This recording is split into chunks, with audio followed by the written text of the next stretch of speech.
Praise the lord. నేటి దినం వాగ్దానం. నీ రక్షణ బట్టి హర్షించున్నట్లు యెహోవా నన్ను కరుణించుము.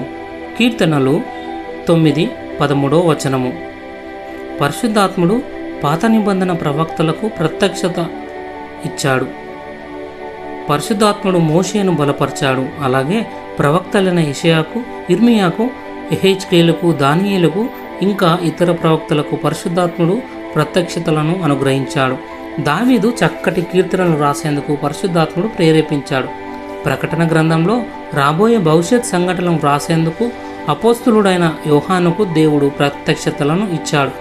మనం దేవుని వాక్యాన్ని చదివి ఆయన కొరకు కనిపెట్టినప్పుడు పరిశుద్ధాత్ముడు మనతో మాట్లాడతాడు. పరిశుద్ధాత్ముడు దేవుని హృదయాన్ని మనకు తెలియచేస్తాడు. పెంతెకోస్తు దినం నుండి ఈనాటి వరకు సంఘంలో ఆత్మ పనిచేస్తున్నాడు.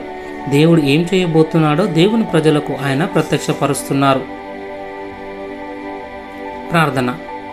తండ్రి, నీవు యోసేపు కలల ద్వారా తన హృదయాన్ని ప్రత్యక్షపరిచావు.